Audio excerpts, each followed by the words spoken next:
So this morning, I've been asked to do something which is impossible, but I will try my best. I've been asked to speak effectively about the topic of forgiveness within about a 45-minute time frame. So this is a challenge, since I teach this course for 15 or 20 hours, but I will try to touch on some significant points, the spiritual essence of how I have understood forgiveness and how I think it can help us. The topic entails both spiritual and psychological aspects of when we do the workshop. The first point I would like to present, which is, it deals not only with forgiveness, but it deals with a general principle which I refer to as alignment, or aligning what our philosophy teaches with how we live our lives. And so I teach forgiveness both in workshops and in situations like this where I'm traveling and I'm asked to speak for an hour or two. And because I've been doing this probably for like 7 years now, I've become well aware of the problem within our movement. A lot of devotees have difficulty with forgiving when they're hurt, and particularly many older devotees have difficulty, and they're staying outside the movement. They were hurt previously, and it's affected them today, and they're not able to participate. Other people just come to ISKCON with problems with siblings or parents or some former grudge they're holding, and they become devotees and they're not able to give it up. Or something happens after they're devotees, with family, husband, wife.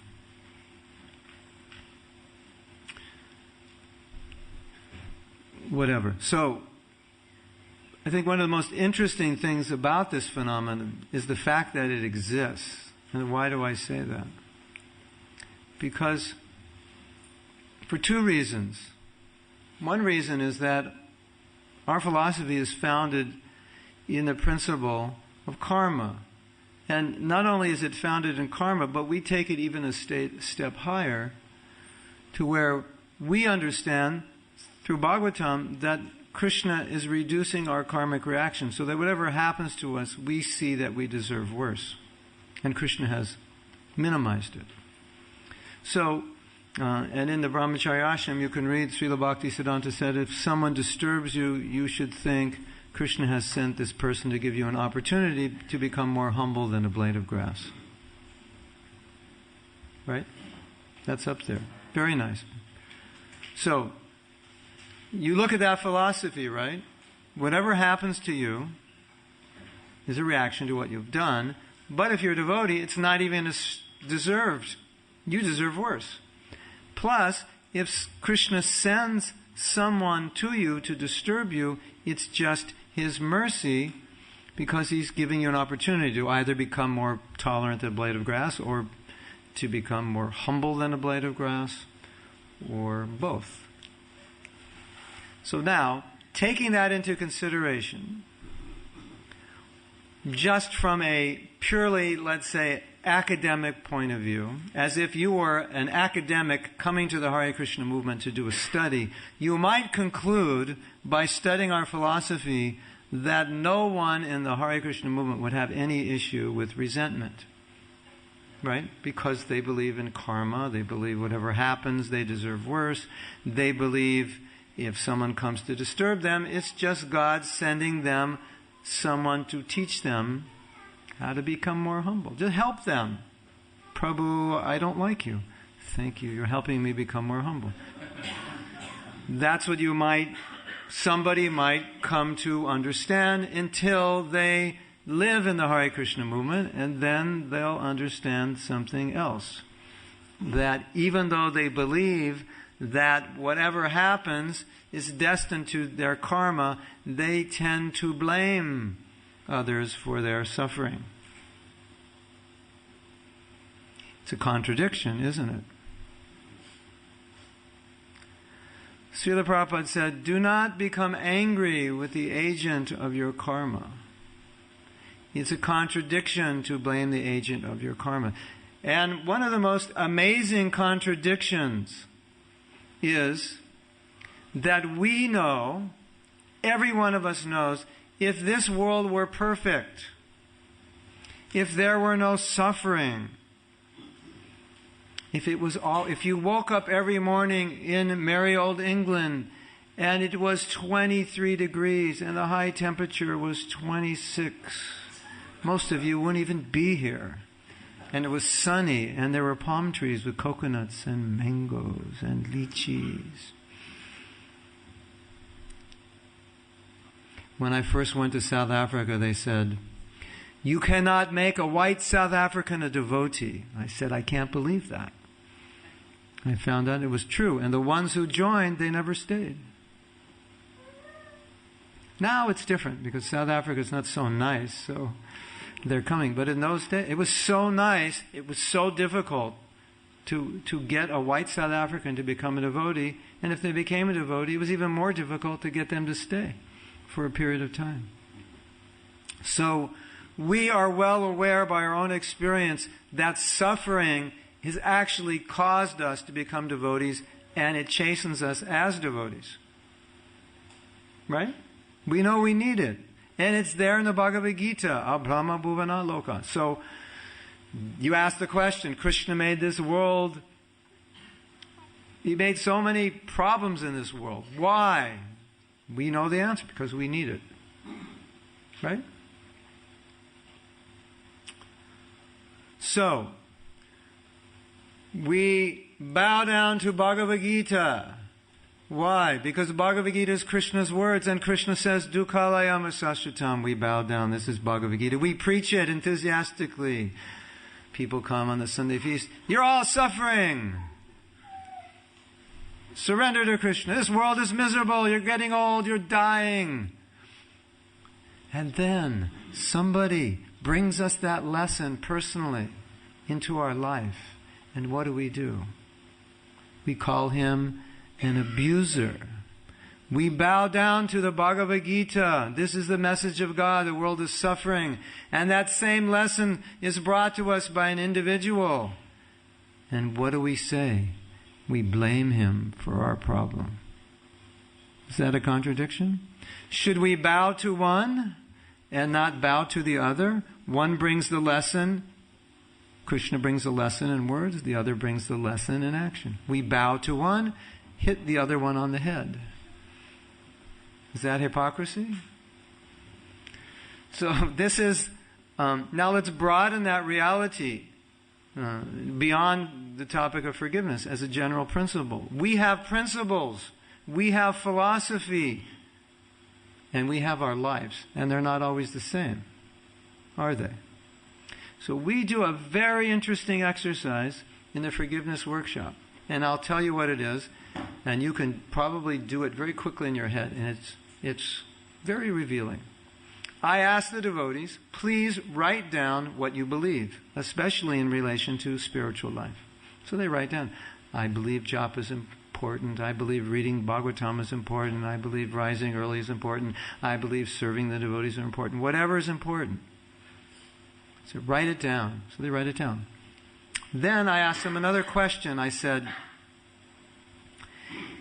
if I didn't know you, and I work for a company, and the company assigned me to find out what you believe. And the way they did this is they put surveillance cameras on you. So I saw you 24 hours a day. I saw you everywhere. I didn't see you in the bathroom, but I saw you everywhere else. In your car, at work, at home, and my job was solely to find out what you believe. And you could not tell me what you believe. The only way I could understand what you believe is by looking at what you do. And these cameras have audio, so I can hear what you say. Do you think both lists would match? For most devotees, unfortunately, they don't. The devotee who said, japa is the most important thing in my life, maybe they got up late that morning or the next morning, and they, were Ram Ram Nish Nish while they're driving or on the train or something, you know. The one who said the Srimad Bhagavatam is my life and soul spent more time reading the newspaper and watching the news than reading Bhagavatam. So you begin to see we're not always aligned with what we think we believe, what we're supposed to believe. So when you say, I believe it, what you're really saying, if you don't live it, you're saying, well, I'm supposed to believe it, I'd like to believe it, I should believe it. Right? But believing it's another thing. So, here we are in the Hare Krishna movement with many devotees who are still, or if we have one devotee, that's too many, carrying within their hearts some resentment for how they were treated by somebody inside the movement or outside the movement. Okay, so now let's look at this from a purely spiritual perspective. Srila Prabhupada said, prepare fully for going back home, back to Godhead. So tomorrow morning at 3:30 I'm leaving. If I'm not prepared fully, packed up and ready to go, I'll be late, right? So I have to prepare fully. Pack my bags, all the loose ends, right? So if you're going to prepare fully for going back home, back to Godhead, don't take a lot of baggage with you, because if you're overweight, you can't get on the plane, because they have a baggage limitation. So, resentment is part of your overweight baggage. Do you need to take resentment with you? Can you even get back to Godhead if you take it? Now start to think about all the baggage that we carry that is so important to us on this plane. That is our overweight baggage that they will not allow on the plane back to Godhead. We can't take. Isn't it interesting to think in those terms? Be prepared fully to go back home, back to Godhead. I have resentment. It's burning in my heart. What's that all about? That's not how you go back to Godhead. Is it? No. That we have to leave. That's part of this plane of existence. It's not part of that plane. And when you live in this plane of existence, on the material level, entangled in the modes of nature, you can't make it to that plane. So, sadhana bhakti. What's sadhana bhakti about? Sadhana bhakti is about living on this plane, even if you have the tendency to live on this plane, right? Fake it until you make it. That's what sadhana bhakti is about. It's rules are there for people who don't spontaneously follow, right? That's why you have rules. Why do you have laws? Because somebody might steal something, so you have a law against stealing. So, in the spiritual world, there's no influence of the modes of nature. So we, as devotees, practice living like the transcendentalists. We're supposed to talk about Krishna, right? We're not supposed to talk about mundane things.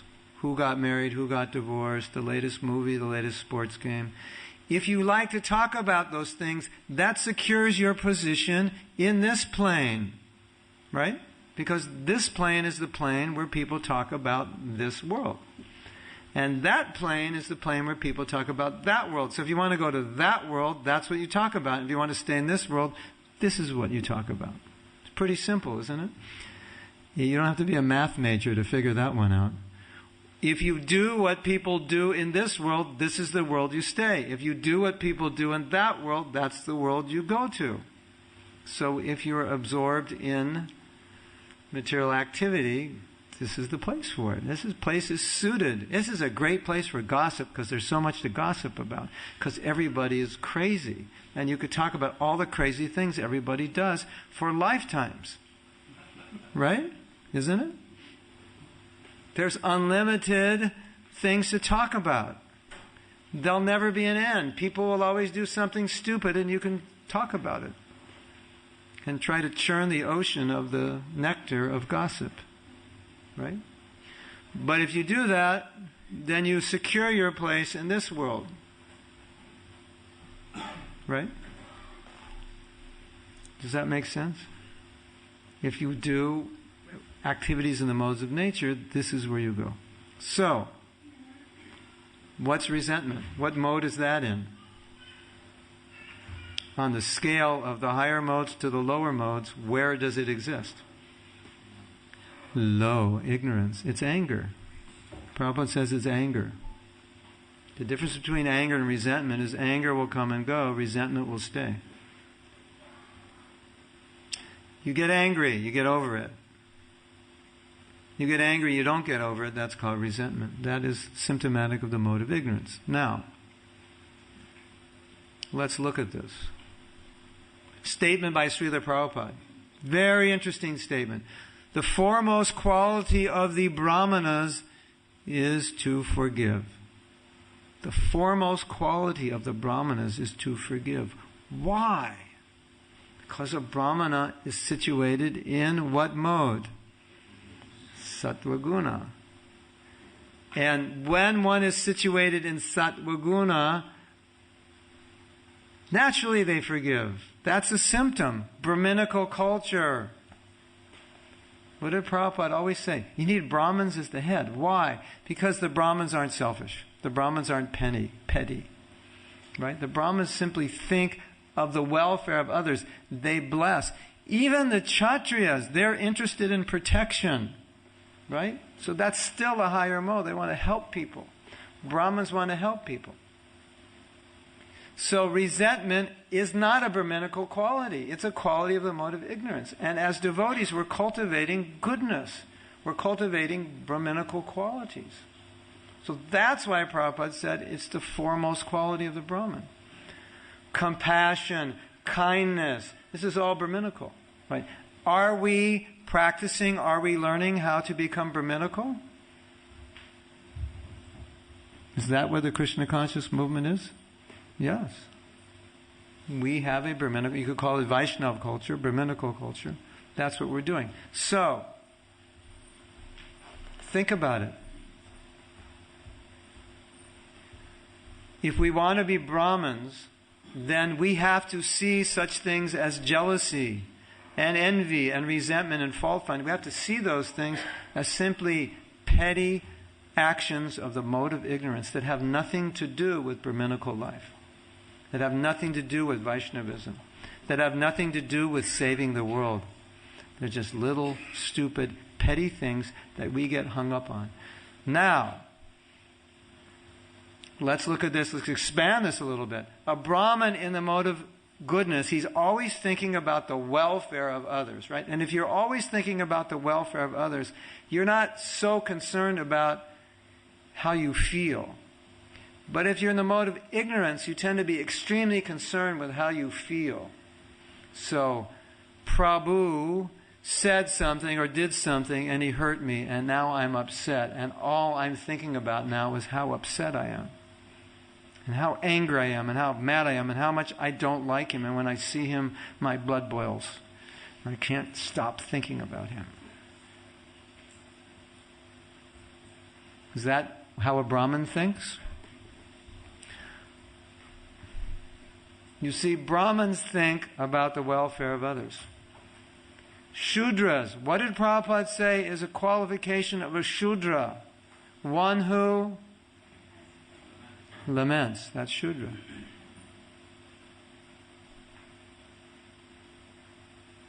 I'm so angry at him. I can't get over it. That's Shudra. That's not Brahmin. Brahmins are concerned with blessing. So Bhaktivinoda Thakur said something amazing. He said, and most devotees don't know this, most devotees don't realize what a foundational place forgiveness holds in bhakti. He said, when you have affection, he said affection, how did he say this? Affection for Krishna is called love. And affection for the living entities is called compassion. Daya.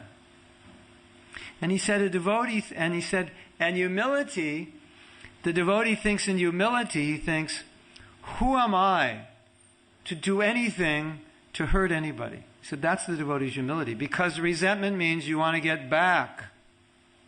Did you know that? You want to get back. In our workshops, we do two exercises which illustrate this point. One exercise is I asked devotees, I said, if Krishna appeared to you in front of you and said, I will put my hand on your heart and whatever resentment is in your heart, I will pull it out. Would you allow him to do that? And some devotees realized they wouldn't. Said, no, this person who hurt me does not deserve my forgiveness. Krishna, I won't let you do it. It's true.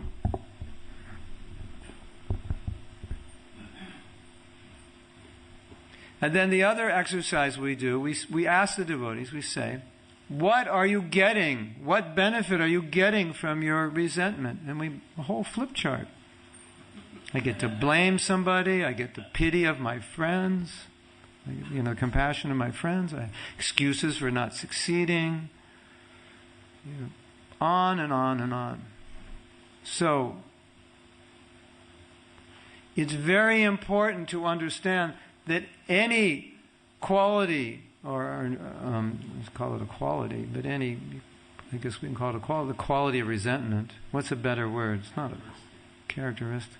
It sounds too nice. We need something else. Symptom.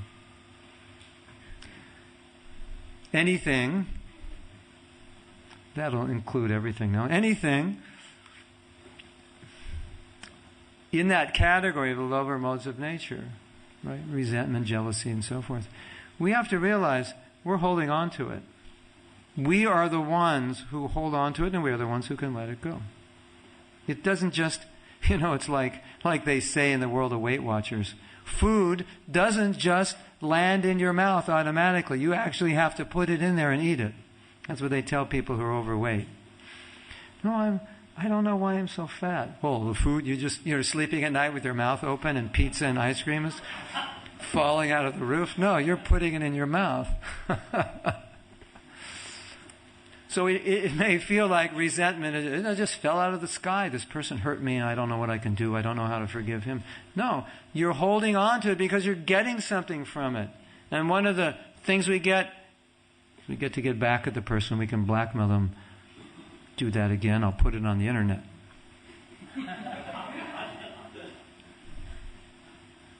So obviously we didn't learn this in Krishna, at least I hope we didn't learn this in Krishna consciousness. You're not supposed to learn this in Krishna consciousness. We learned this before we came to Krishna consciousness. So I would like to make the point that as devotees who are endowed with a mission to uplift the world beyond the modes of ignorance and passion, we cannot be in those modes and passion and successfully do it. It's hypocritical. And Prabhupada said he was upset when so many Brahminically initiated devotees were not following the principles, or even first initiated. And he said, first you can give more liberally, but second we must be very strict. And he said, it is hypocritical because we preach against so-called Brahmins by birth, and if we give second initiation and we don't live as Brahmins, we are guilty of what we're criticizing others of doing. So think about it in those terms, that we're developing a Brahminical culture, and if we are dealing with these petty issues that are predominantly in the mode of ignorance, that's wrong. And that's not the way we're going to spread Krishna consciousness. Because our service to people is to uplift their consciousness. And how can we uplift them if our consciousness is in the modes of nature? If we're holding on to resentment within our own heart, how effective are we going to be in helping others rise above the mode of ignorance? If we're not going to be that effective. I mean, you can preach to them, but ultimately, who we are is the real preaching. That's much more powerful preaching, who you are. Like Gandhi said, my life is my message. Right? So, when we show up, there's a message that comes with us. We don't come without a message. Whether you like it or not, you are a walking billboard. So, when we rise above these petty weaknesses of heart, such as envy, jealousy, resentment, and so forth, when we show up, people will feel something different about us. They'll feel, I feel something different. You're not like everybody else. Anyone ever tell you that? No? Well, you must be doing something wrong. They're supposed to tell you that. When you're out in the workplace and they say, I feel so peaceful when I'm around you. You're different. That's what they're supposed to say. Now, very nice story. One of my favorite stories. Should I tell you one of my favorite stories? Yes. You don't know this story because this story was told to me by Prabhupada's servant. And I don't think he told it to anybody. You know, it's really cool if you're the only one who knows the story. Then you can tease people. Should I tell you? I'm the only one who knows it. You want to hear it? Do I get Mahaprasadam if I tell it? Yes. Okay, then I'll tell it. In Mayapur, you give class, you don't even get Maha. In Vrindavan, you get Maha. So it's nice to get Maha when you give class. So, there was a time when airlines had smoking sections and non-smoking sections. Any of you old enough to remember that? Raise your hand if you remember that. Okay. Now we know that. Wow. How old do you have to be to remember that? Well, you know, someone could have been on the plane when they were 5 years old, but that's like the 80s, right? Isn't it? 97? That late? I think we got banned earlier in America. Anyway, in those days they had a section if you wanted to smoke. Of course, if you were sitting right next to it. So there was a movie in America. Because the devotees were in airports. So there's a movie called Airports. I think Airport 1, 2, and 3. And it always had devotees in it, right? So in this movie, in this scene, there was an airline called, I think it was called Transcendental Airways. So in these days, when you would get your ticket, they would say, do you want to sit in the smoking section or the non-smoking, right? Any of you who took a plane, you know, smoking, non-smoking. So in this movie, they'd go to buy their ticket on Transcendental Airways and they ask them, do you want the chanting section or the no chanting section? Because they're always making spoofs on devotees. Haribol, Jai. And in the movie they took the chanting section. So anyway, so Prabhupada was in the non-smoking section and there were some rugby players. It was a flight to South Africa. And from India, and the rugby players were rowdy. I guess that's kind of a polite way of describing rugby players. Actually, they're rowdy. They're rowdy on steroids. Rowdy on steroids is a better description. And they were smoking in the non-smoking sections. So, Pusta Krishna called a flight attendant, which in those days were called the stewardess, because they were only females, right? When I call them stewardess, my wife says, they're not stewardess, they're flight attendants. So, this devotee, Prabhupada's servant, asked the flight attendant to ask them to stop smoking. So, she obliged his request. But, later in the flight, guess what happened with the rowdy rugby players? What do you think they did? In spite of the fact that they were in the non-smoking section, in spite of the fact that they were asked not to smoke when they smoked, what do you think they did? Smoke again. Must be a qualification for being a rugby player. You don't listen to anybody.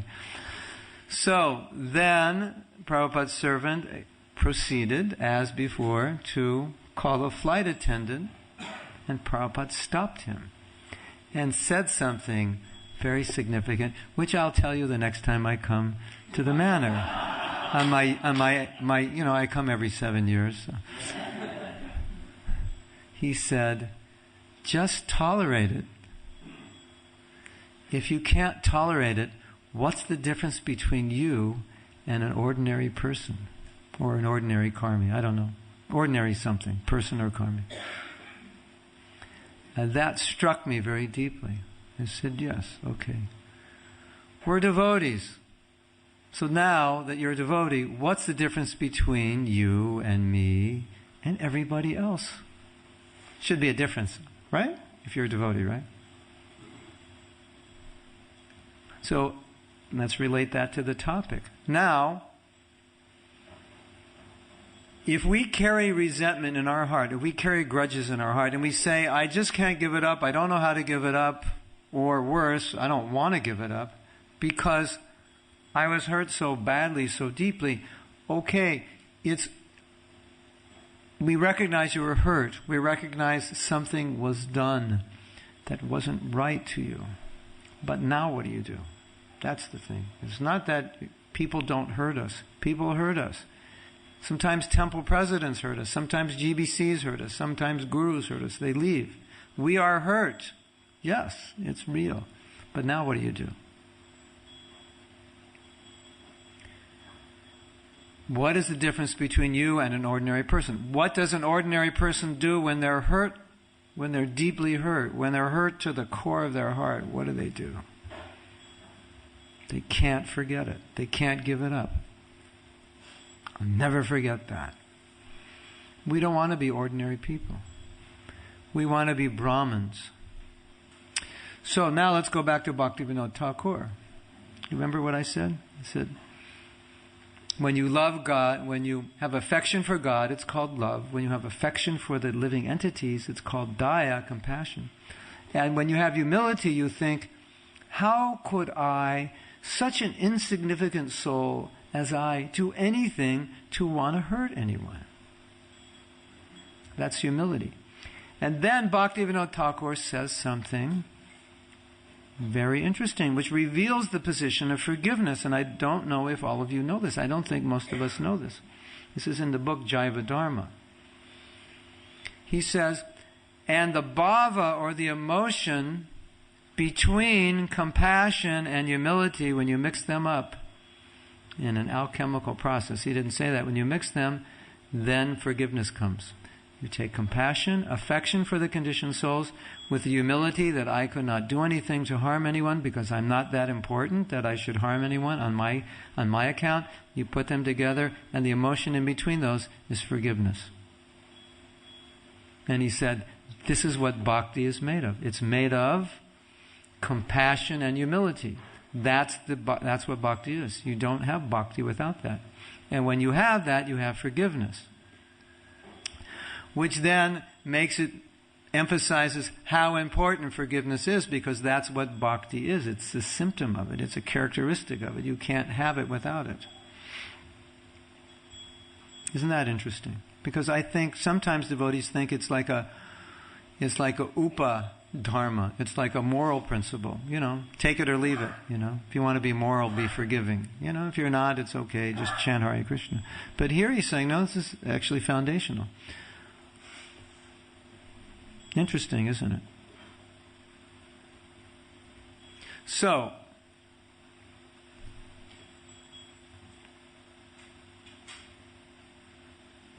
my realization after 8 years of teaching forgiveness is that when we can't forgive, it's due to a lack of compassion. But what is so paradoxical and simultaneously interesting is that I may not be able to forgive somebody, but if I hurt somebody else, I certainly want them to forgive me. Yes? No, Prabhu, you don't have to forgive me. Just, beat me up. I deserve it. No. Maybe when you're on the Uttama Adhikari platform, you might feel like that. But generally on our platform, if we do something that disturbs someone to the point that they are holding a grudge against us, certainly we would hope and pray and wish and desire that they forgive us. But this person, he hurt me. I'm not forgiving him. I can't forgive him. I don't know how to. I don't want to. So, let's put that into a little mantra.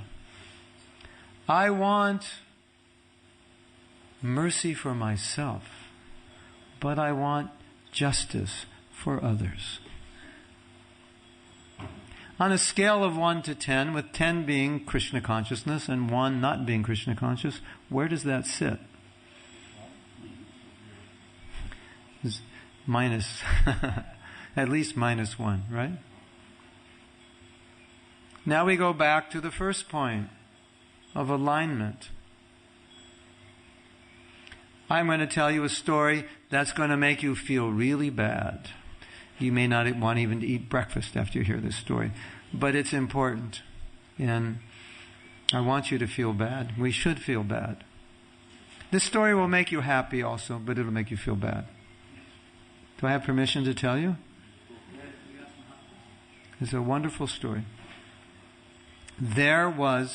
What'll make you feel sad is there was a school in a community of Amish people who are Christians who are based off the land. They're self-sufficient. They don't drive motorized vehicles.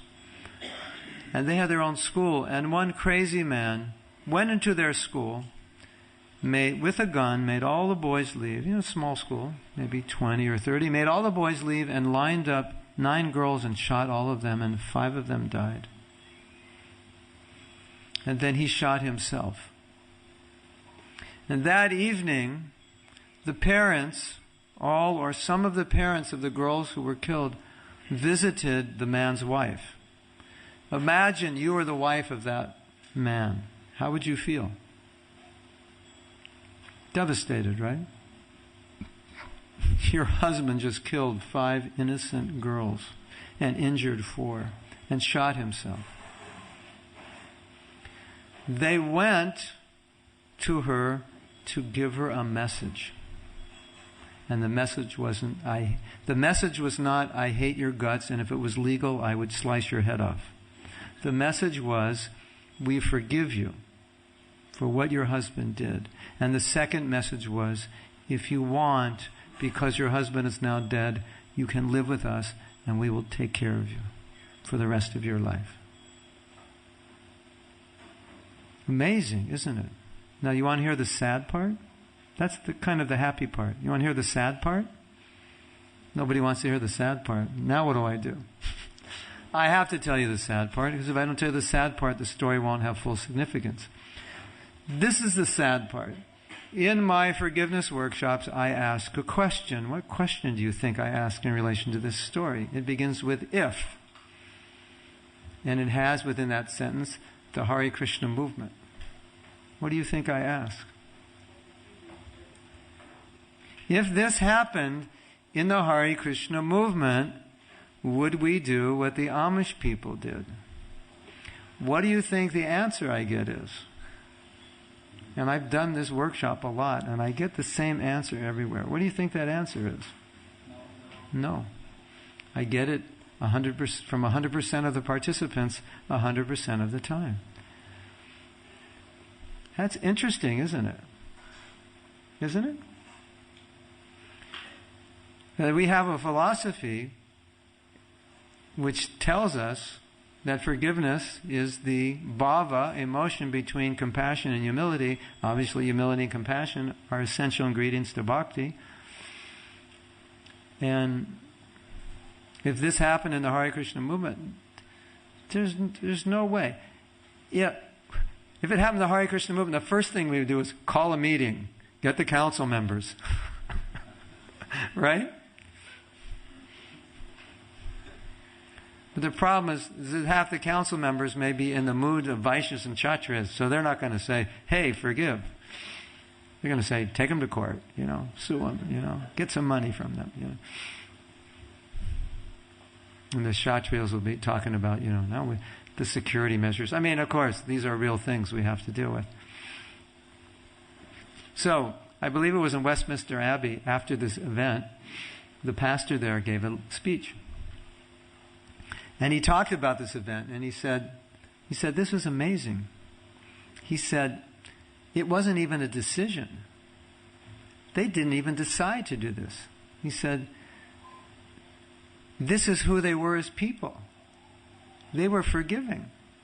There was no decision. They just did it because they had become what they believed. There was no difference. This was like, this is what I believe, and this is what I am. They weren't different. That was this lecture. Amazing. That was such a wonderful insight into understanding this action. He said, it was not a decision. They had to at all think about. It is who they had become as people. So it's such a nice thought, isn't it? This is our philosophy, and who am I in relation to that philosophy? Am I becoming the philosophy? So, this is what I have learned as a teacher who teaches forgiveness. This lesson stood out so strongly. Are we becoming what we are supposed to be? I myself had huge issues with forgiveness with authorities, because authorities is a big target for resentment. And I'll tell you a nice story. You'll be very happy to hear this story. This is so sweet. And then I'll take questions, because if I go on, then I'll need 3 more hours. So, unfortunately, we have a history in our movement of some of our leaders giving up their positions as Diksha gurus because they weren't able to maintain their Krishna consciousness. Unfortunately, in my life, I worked in projects where 3 of those leaders left the projects. That means projects I had dedicated my life to. When those leaders left, those projects crashed significantly.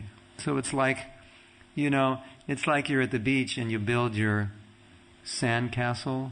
You spent, 14 years building it, and some little kid comes and jumps on it. Something like that, You build your house on the Gaza Strip. The day it's finished, it's bombed. Something like that. It's just the whole thing collapsed. The senior devotees, you've been through it twice with the same 2 gurus that I've been through. One in South Africa, one in Mauritius. And they were both the gurus here. And I went through it with 3 of them. And another one in another place. So I was damaged.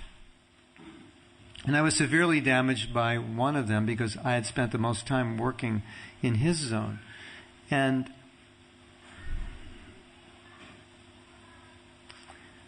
it was interesting because at least I don't know how one of them left, but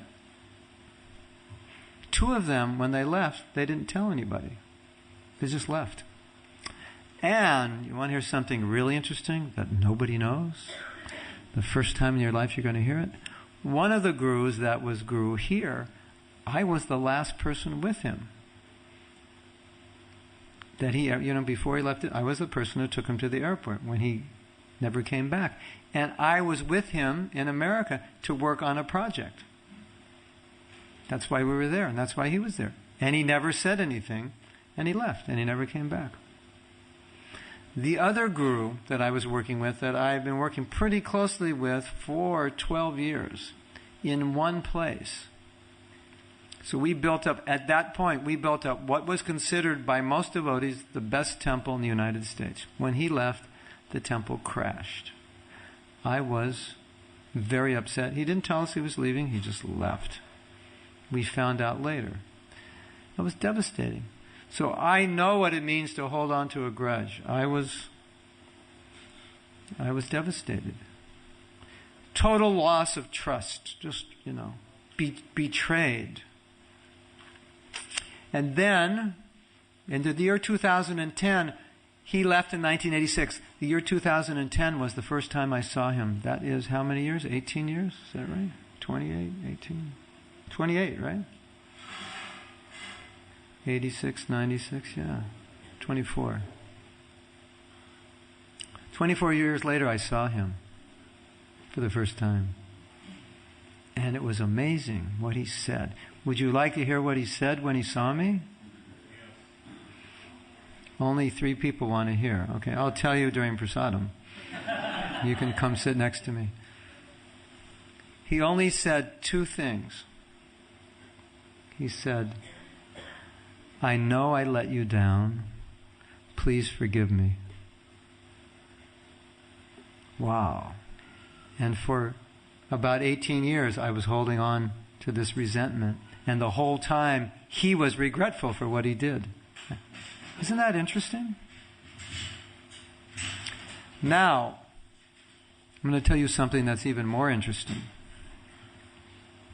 It's kind of the icing on the cake here. with cherries and whipped cream and walnuts. And I'll drop a little bit of hot chocolate. You can eat chocolate. You eat chocolate here, or is that banned? Carob. I have to tell you a funny story about chocolate. But if I tell you the story, I'll forget what I'm supposed to tell you. So remind me to tell you the funny story about chocolate. But this is the icing on the... this is the carob. As Sri Damar said, give me some of that imitation carob. He didn't like carob. He liked the imitation carob. So this is the imitation carob on top of the... Krishna revealed something to me through this event. Okay, this person left. Our temple crashed. It crashed. Practically every department head had to go out and collect money and give up their department. The Bhakti leader had to give up his department, congregational membership, like everybody had to just go out and collect money because we lost so many devotees who were devastated by what happened. We couldn't even pay our bills. Nobody wanted to. Everybody lost their heart and soul. So I was so upset. How could you do this to us? How could you leave us and leave us in this condition, right? But later on, Krishna revealed something that was missing from my consciousness. And what was missing from my consciousness was compassion. I was upset. And when you're upset, there's no room for compassion. You're either upset or compassionate, but not both. Isn't it? Anger. What does anger do? Does anger hurt other people? Does it? We use anger to hurt. When we're angry, we hurt other people. And that's part of the reason we're angry. We actually want to hurt them. What does compassion do? Compassion helps people. Right? Krishna revealed a lesson to me, a very important lesson. He said, Mahatma, when this person left, you were very angry and upset. And and all you had were negative thoughts towards this person. Full of resentment, full of anger, full of hatred. Anytime you thought of him, every time I thought of him, I just thought, he has no integrity. He should have saved himself. Absolutely no integrity whatsoever. He just let the whole thing fall. How could any person with even 1 ounce of integrity do this? That's how I thought. Just mad, just angry, boiling over. For 18 years, and it didn't abate. 18 years I felt that way. And then after I forgave him, I went through a process and started teaching forgiveness. I realized an important lesson, that compassion is the antitoxin, is the antidote to resentment. And Krishna revealed something. He said, Mahatma, what you should have done is realize that this poor devotee, he was only 26 when he became guru. He'd only been a devotee 7 years. He took sannyas at the age of 25. He had never had any relationship with women. And by the age of 35, he hit a point where he was starting to bottom out in his Krishna consciousness, and he couldn't do it. He couldn't hold on. He wasn't going to make it. And he had the integrity to walk out before he fell on his face. And he walked out with the intention that I will come back and serve Prabhupada again. And he did. Or he's about to do it any month now. Amazing, isn't it? So what should I have been thinking? I should have been thinking, can I help him? I should have been thinking, I should stay in touch with him. Say, Maharaj, or not Maharaj, not Prabhu, I totally understand what you went through. I totally understand how difficult it is. If there's anything I can do, I'm always your friend. Confide in me. I'm always there for you. That's what I should have done, but I didn't. It took me about 19 years, I finally realized that's what I should have done. That's Krishna consciousness. That's Brahminical culture. That's compassion. The other thing was not Krishna consciousness, simply the mode of ignorance, and I was stuck, and I didn't know how to get out, and I didn't think I could get out, and I didn't want to get out.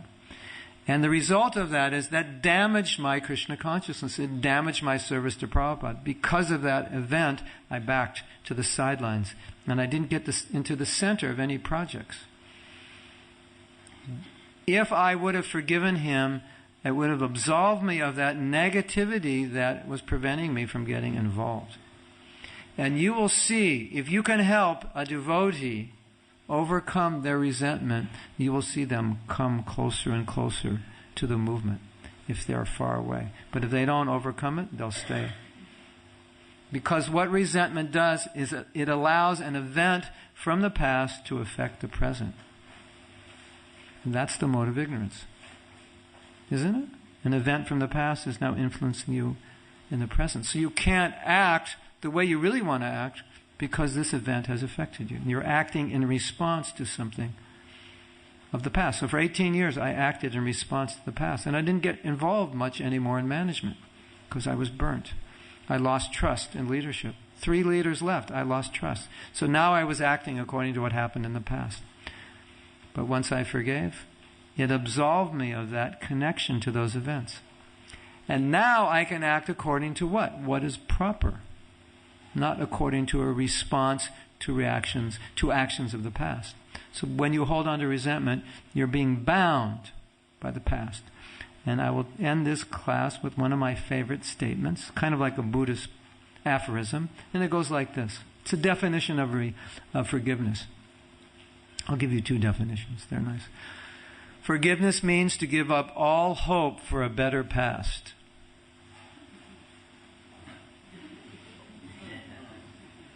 Forgiveness means to give up all hope for a better past. It happened. It's gone. Move forward. Mark Twain said, forgiveness is the fragrance, the violet. You have violet flowers here? Violets, they're fragrant. Forgiveness is the fragrance that the violet leaves on the boot that crushes it. Forgiveness is the fragrance that the violet leaves on the boot that crushes it. What did Bhaktisiddhanta say? When somebody crushes you, you think, thank you, Krishna, for sending this person. He's helping me become more humble than a blade of grass. Thank you, Prabhu. That's your fragrance on the person who hurt you. Now, when the sadhu was picking up the scorpion was biting him. What did the sadhu do? He picked him up again because he wanted to help the scorpion out of the water. And when he was asked, why did you do that? He said, well, I was trying to help the scorpion, and the scorpion was biting me, and I realized that it's his nature to bite. So even if someone helps him, he'll bite because that's his nature. So I thought, well, it's my nature to be kind. So even though he's biting me, if he's not going to give up his nature to bite, why should I give up my nature to be kind? Right? Now, just remembered one more thing. Hold your questions.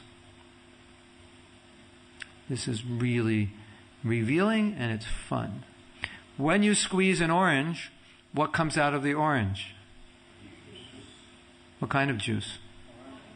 Why does orange juice come out and not pineapple juice? Because it's an orange. Very intelligent brahmachari here. When you squeeze an orange, orange juice comes out because that's what's inside. Very good.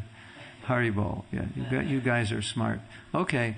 Now I have a question for you, Prabhus and Matajis.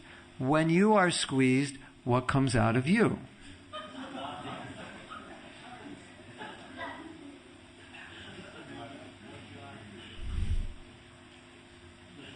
What comes out of what? Krishna comes out of you? What comes out of you? Prasadam? Blood. Oh, yeah. The kids always say blood. That's not the right answer. When you're squeezed, whatever comes out of you is what's inside of you. And when we're squeezed, what do? We blame the squeezer for what comes out of us. Right? Don't we? Now, here's a phenomenon in ISKCON. I don't know if it still happens, but it's quite hilarious. The brahmacharis are living peacefully in the brahmachari ashram, and one fine day, some very attractive woman decides to move in the brahmacharini ashram. And one brahmachari somehow notices her and tells another brahmachari, Prabhu, don't look at her. she's lusty. Now my question to you, ladies and gentlemen, is she lusty or is he lusty? We know the answer. So brahmacharis, don't ever say that, because once you say that, we know you're guilty of lust. Okay, she's the catalyst to the lust that's inside of you, but she can't bring it out of you if it's not inside of you. So when Haridas Thakur is being beaten, what came out of him? Oh, Krishna, these people who are beating me are going to suffer. Can you forgive them? Because that's what's inside of him.